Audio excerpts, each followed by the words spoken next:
మా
టెంకాయ కోట్లో పెట్టుకున్నాం ఏం చాలా పడుకోకుండా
पार्वती हर हर महादेव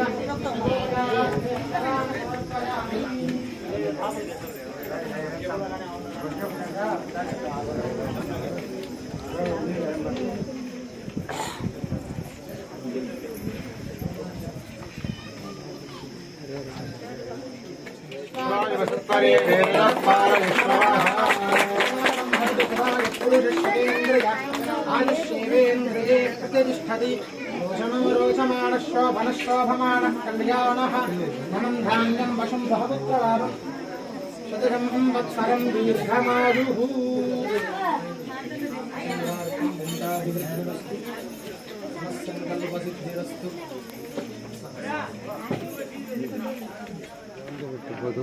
అందరికీ నమస్కారం.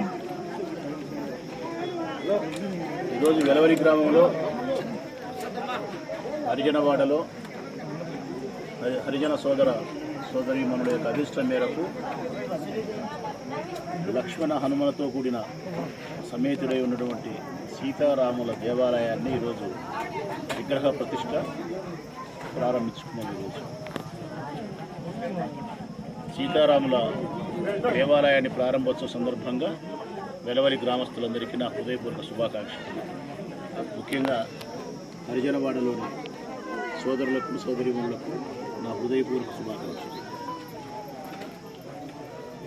వీరి శుభాకాంక్షలు తెలియజేయడంతో పాటు ప్రత్యేకమైన ధన్యవాదాలు వెలవలి గ్రామానికి పెద్దలైనటువంటి పూజ్యులైనటువంటి నాకు మా పార్టీకి నియోజకవర్గంలో పెద్ద దిక్కైనటువంటి నారాయణ గారికి ప్రత్యేకమైన ధన్యవాదాలు. కారణం, ఈ హరిజనుల కోసం ఇక్కడ రామాలయాన్ని నిర్మించాలన్న కళ హరిజనులదైతే ఆ కళను నెరవేర్చడానికి ప్రముఖ పాత్ర పోషించిన వాడు నారాయణ. దాదాపుగా 2-3 సంవత్సరాల కిందటనే నాతో తప్పనిసరిగా హరిజనవాడలో వారి అభిష్టం మేరకు రామాలయం నిర్మించాలని, కొంచెం డబ్బులు కూడా నేను ఎప్పుడూ ఇచ్చినాను, బ్యాంకులో వేసి పెట్టాను. అసలు వడ్డీ కలిపి కొంత అవుతుంది, కొంత వాళ్ళు కూడా భాగస్వామ్యానికి వస్తారు. ఎక్కువ తక్కువకు ఉండాలి, అది 4 అయినా 5 అయినా 3 అయినా ఆ భాగస్వామ్యానికి నువ్వు వచ్చి వారి కోరిక నెరవేర్చాలన్న నా యొక్క స్వప్నాన్ని సాకారం చేయాలని చెప్పి 2-3 సంవత్సరాల కిందటే అన్నారు. ఆయన ఇచ్చిన డబ్బులు, అందుకు వచ్చిన వడ్డీ, ఇక్కడ వేసుకున్న ప్రజల డబ్బు, నేను ఇచ్చిన కొంత చంద్రునికి నిలిపోగన్నట్టు అంతా కలిపి రామాలయాన్ని పూర్తి చేసినాడు అన్న. ఈ రామాలయాన్ని పూర్తి చేసినాడు అని చెప్పడానికంటే పూర్తి చేసినాడు నారాయణరెడ్డి గారు చెప్పడమే సబబు, న్యాయం. అనేక రకాల ఆర్థికపరమైన ఇబ్బందులు నారాయణుడన్నకు ఉన్నప్పటికీ చెప్పుకోదగ్గ స్థాయి ధనవంతుడు కాకుండా కేవలం ఆయన వ్యవసాయాన్ని చేసుకునే ఒక రైతే, 20 ఎకరాలు 30 ఎకరాలు భూమి ఉండే రైతే కావచ్చు, కానీ లక్షల రూపాయల నిల్వ పెట్టుకొని ఉండగలిగిన స్థితిలో లేనప్పటికీ కూడా ప్రజల యొక్క స్వప్నాన్ని కోరిక నెరవేర్చడానికి కోసం అంత డబ్బును కూడా సమకూర్చడం కానీ కనుపెట్టడం కానీ చేసే ప్రయత్నం గొప్పది. అందుకే అన్నకు నేను ప్రత్యేకించి ధన్యవాదాలు తెలియజేస్తా ఉన్నాను. దేవాలయాన్ని పూర్తి చేయడమే కాకుండా ఒక 4 రోజుల కిందట తప్పనిసరిగా దేవాలయం విగ్రహ ప్రతిష్ఠ రోజు ఎవరైనా ఎమ్మెల్యే రావాలా, మీరు వస్తే బాగుంటుందని కోరుతారు. కానీ అన్న అట్లా కోరలే. భార్యా సమేత నువ్వే రావాలి, నువ్వు ఎట్టి పరిస్థితుల్లో మా కోడలు రావాలా, నీవు రావాలా, ఎవరు రావడం వల్ల అంతగా నేను ఎవరిని వచ్చిండేవాడిని అన్న పదే పదే చెప్పడం జరిగింది. తప్పనిసరిగా నువ్వు మీ భార్యతో కలిసి రావాలా, నా కోడలు పిలుచుకొని రావాలని పదే చెప్పడం జరిగింది. అంటే ఆయన ఉద్దేశం వాతావరణం అంతా కూడా పండగ వాతావరణం ఉండాలా, ఊళ్ళో అందరూ సంతోషంగా ఉండాలా, అందరూ కలుసుకోవాలా, ఊరంతా సంతోషంగా ఉండాలనేదే ఆయన అభిమతం. పెద్దలు పూజ్యులు మా పార్టీకి సీనియర్ మోస్ట్ నాయకులు ఆయన అభిప్రాయాన్ని గౌరవించే అన్ని కార్యక్రమాలు కూడా ఈ మండలంలో కానీ నియోజకవర్గంలో కానీ జరుగుతూనే ఉంటాయి నా వైపు నుంచి. ఇంకా ఈ నియోజకవర్గ అభివృద్ధి కోసం ఆయన ప్రత్యేకించి ముఖ్యమంత్రి గారిని కలిసినారు. ప్రత్యేకించి అదే పనిగా నేను ముఖ్యమంత్రి గారిని కలవాలబ్బి, ఒకసారి ఎంపీ గారికి చెప్పని చెప్పి నాతో ఎంపీ గారి ద్వారా చెప్పించుకొని స్వయంగా ఆయన అక్క కలిసి ముఖ్యమంత్రి గారికి కలిసి ఈ వెలవలి గ్రామానికి ఈ మండలానికి కావాల్సిన అభివృద్ధి కార్యక్రమాల మీద చర్చించి కొన్ని కోట్ల రూపాయల నిధులను కూడా మంజూరు చేసుకోవడం కూడా జరిగింది. అవన్నీ కూడా ఆచరణ రూపంలో అమలై ఈ గ్రామస్తులకు అభివృద్ధి ఫలాలు త్వరలోనే అందబోతాయి. నిజంగా ఆ అభివృద్ధి ఫలాలన్నీ కూడా ఈయన కోరిన కోరికలన్నీ కూడా అమలులోకి వచ్చి ఈ వెలవలి గ్రామానికి అభివృద్ధి ఫలాలు అందగలిగినట్టయితే ఈ వెలవలి గ్రామం నారాయణ రెడ్డి అన్న హయాంలో జగన్మోహన్ రెడ్డి గారి పుణ్యాన శశిశ్యామలమవుతాయి. అందులో శాసనసభ్యునిగా నేను ఉండడం, ఈ నియోజకవర్గ వైఎస్ఆర్ కాంగ్రెస్ పార్టీనిగా నాయకునిగా నేను ఉండే క్రమంలోనే అన్న చేపించడం నా గౌరవాన్ని కూడా పెంచుతుంది, నా యొక్క పరపతిని కూడా ఈ గ్రామంలో పెంచుతుంది. ఏదేమైనప్పటికీ కూడా వెలవలి నారాయణ రెడ్డి యొక్క సేవలు వెలవలి గ్రామానికి, వైఎస్ఆర్ కాంగ్రెస్ పార్టీకి, ముఖ్యంగా బడుగు బలహీన వర్గాలకు చాలా అవసరమని భావిస్తూ మరొకసారి రామాలయ దేవాలయ నిర్మాణానికి గ్రామస్తులందరికీ నా హృదయపూర్వక శుభాకాంక్షలు తెలియజేస్తూ జై శాసనసభ్యులు మన రాచమల్లు శివప్రసాద్ రెడ్డి గారు మరియు కుటుంబ సమేతంగా ఈ రామాలయ ప్రతిష్టకు రావడం నేను చాలా సంతోషపడతాను. ఎందుకంటే గుడికి పోయేటప్పుడు భార్యాభర్తలు పోయినప్పుడే గుడిలో ప్రతిష్టకు మన దైవాన్ని కూడా కొలుచుకోవడానికి ఎక్కువ అవకాశం ఉంటుంది. ఎందుకంటే 10 నిమిషాలు దేవుడి ముందు కూర్చోవడం కానీ, కుటుంబ సభ్యులతో కూడా పోయినప్పుడు కానీ, ఎందుకంటే దేవుని దగ్గరికి పోయేటప్పుడు కుటుంబ సమేతంగానే ఎక్కువ పోవడం కూడా మంచిది. ఇది నేను 2-3 దఫాలు ఎమ్మెల్యే గారిని అడిగిన, మా కోడళ్ళు కూడా పిలుచుకొని రావాలా, మీరు ఒక్కడే రావద్దు, గుడి ఇప్పుడు కూడా ప్రవేశంలోకి ప్రతిష్టలో మీరు ఇద్దరు వస్తే బాగుంటుందని 4-5 దఫాలు ఈ భూమి పూజకు వచ్చినప్పటి నుంచే నేను చెప్తా వచ్చాను. నా మాటను మన్నించి రావడం కూడా నాకు సంతోషదాయకం. ముఖ్యంగా ఈ గ్రామంలో నేను సీఎం దగ్గరికి పోయినప్పుడు మేము కొన్ని కోరికలు కూడా, షాదీఖానా అయితేనేమి, చర్చి అయితేనేమి, ఈ రామాలయం అయితేనేమి, ఇంకా కొన్ని రహదారులు, సచివాలయం కాంపౌండ్ వాళ్ళైతేనేమి, జిల్లా పరిషత్ హై స్కూల్ కాంపౌండ్ వాళ్ళైతేనేమి, ఒక 5-6 రోడ్లు, 2-3 రోడ్లు కూడా అడగడం జరిగింది. ఆయన ఆచరణలోకి తీసుకురావడానికి నేను ఎమ్మెల్యే గారిని మళ్ళా సీఎం గారి దగ్గరికి పోయి, అవి వస్తే నా కళ, నా జీవితం ఇప్పటికే 72 ఏళ్ళు, ఇదేం శాశ్వతం కాదు, కనీసం మళ్ళీ 2-3 నెలలైనా సీఎం గారిని కలిసి మా గ్రామానికి సంబంధించిన పనులు చేసుకోవాల్సిందిగా నేను ఎమ్మెల్యే గారి ద్వారా, ఎంపీ గారి ద్వారా నేను, ఎందుకంటే నాది శాశ్వతం కాదు, దగ్గరలో ఎప్పుడైనా పోవచ్చు.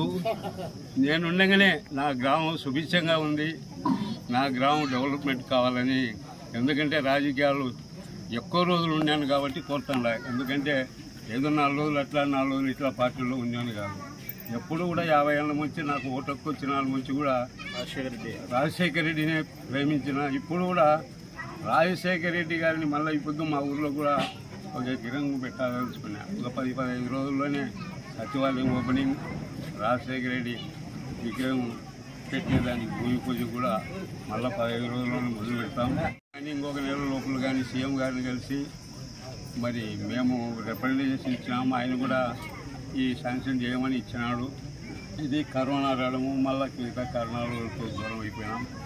మళ్ళీ కలిసి ఈ గ్రామానికి కావాల్సినవన్నీ సదుపాయాలు చేయవలసిందిగా ఎమ్మెల్యే ద్వారా సీఎం గారిని విన్నవించుకుంటానని, మరి ఎమ్మెల్యే గారి సహాయము సహకారము మన గ్రామం ఎప్పుడు ఉండాలని, మనం కూడా సమైక్యంగా రేపు ఎలక్షన్లో అఖండమైన మెజార్టీ కలగజేసి 3వ తూరి శాసనసభ్యులుగా ఎన్నికై, మళ్ళీ నేను కూడా అనుకుంటున్నా, మన ప్రొద్దుటూరు నియోజకవర్గానికి ఎప్పుడు కూడా మంత్రి పదవి రాలేదు, మన రాచమల్లు ప్రసాద్ రెడ్డి గారికి మంత్రి పదవి కూడా ఇవ్వాలని ఆ భగవంతుని, ఆ జగనన్నను కూడా నేను ప్రార్థిస్తా. మా ప్రొద్దుటూరు నియోజకవర్గానికి కనీసం ఒక్క తూరైనా, ఇప్పుడు స్వాతంత్రం వచ్చిన వాళ్ళ నుంచి కూడా ఒక్క తూరి కూడా మనం ప్రొద్దుటూరు నియోజకవర్గంలో శాసనసభ్యులు ఎవరు వచ్చినా కానీ కూడా 5 నెలలు ఉన్నారు, 4 నెలలు ఉన్నారు. అయితే 3వ దఫ మాత్రం రాచమల్లు శివప్రసాద్ రెడ్డి ఎన్నికై మనకు మంత్రి పదవి ఇవ్వాలని కూడా కోరుతాం జగన్మోహన్ రెడ్డిని. ఆ దేవుని ఆశీస్సులు కూడా నేను కోరుతా ఉన్నా. ఎందుకంటే నేను మళ్ళా 3వ ఎలక్షన్ అయ్యేంత వరకు ఖచ్చితంగా ఉంటా. అది మరి ఏమో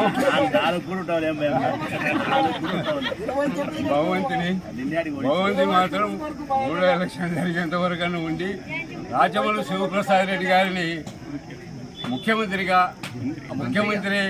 జగన్మోహన్ రెడ్డి రాజమౌళి శివప్రసాద్ రెడ్డిని మంత్రి పదవి వహించాలని ఆ భగవంతుని కోరుకుంటూ జై శ్రీరామ్.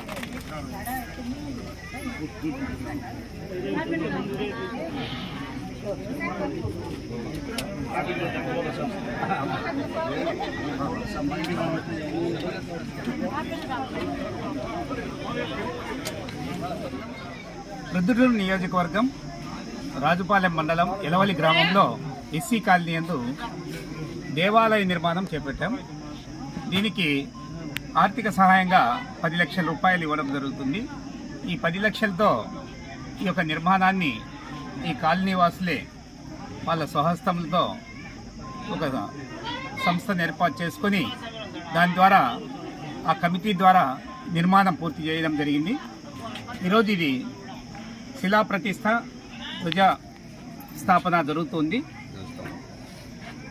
ఈ దేవాలయ నిర్మాణంలో భాగంగా ఎస్సీ కాలనీలో నిర్మించబడినటువంటి దేవాలయాల్లో ఆ కాలనీ వాసులనే ఒకరిని పూజారిగా నియమించి వారికి తిరుమల తిరుపతి దేవస్థానం ద్వారా అర్చక ట్రైనింగ్ ఇప్పించి ఇక్కడ వారితోనే పూజలు జరిపించేటటువంటి కార్యక్రమాన్ని మన సమరస్త సేవా ఫౌండేషన్ ఆధ్వర్యంలో జరుగుతూ ఉంటుంది. దీంతోపాటు దేవాలయంలో ప్రతి రోజు కూడా భజన కార్యక్రమాలు నిర్వహించడానికి ప్రతి నెల ఈ గ్రామంలో పౌర్ణమికి సామూహికార్తులు, ప్రతి ఏకాదశికి నగర సంకీర్తన, అదేవిధంగా కుంకుమార్చన, గోపూజ, పండుగల్లో అనేక పండుగల్లో పూజలు నిర్వహించడానికి వారికి పూర్తిగా పూజారికి ట్రైనింగ్ ఇవ్వడం జరుగుతుంది.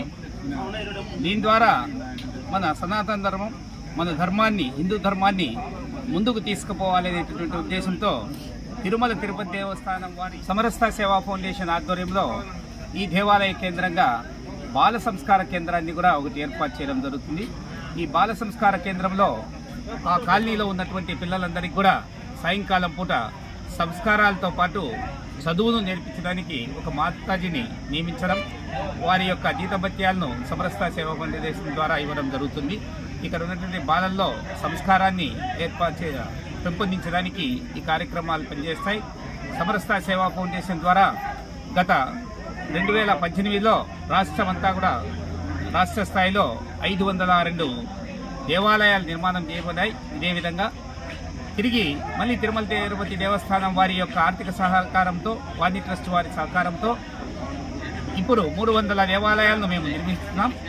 ఇవి కూడా ప్రతిష్ట పూర్తి చేసుకుని ముందుకు వెళ్తున్నాం. రాబో కాలంలో అన్ని ఎస్సీ కాలనీలో మన తిరుమల తిరుపతి దేవస్థానం వారి ఆర్థిక సహాయంతో శ్రీరామ కోదండ స్వామి దేవాలయం కానీ వారి వారి దేవాలయాలు, హిందూ ధర్మానికి సంబంధించిన దేవుళ్ళ యొక్క ప్రతిష్టలు చేయడానికి తిరుమల తిరుపతి దేవస్థానం వారు ఆర్థిక సహాయాన్ని అందజేస్తారు.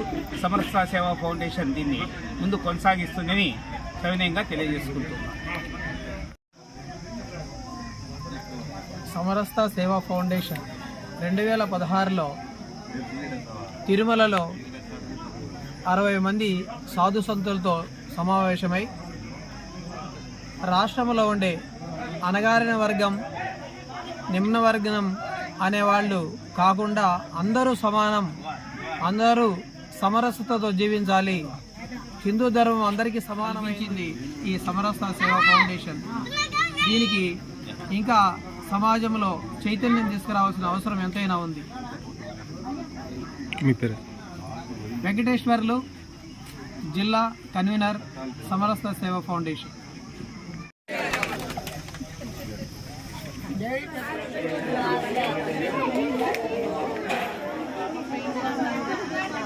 ఇంత తారు దొరుకుతా అది ఇంకోసా ఇంకోసైతే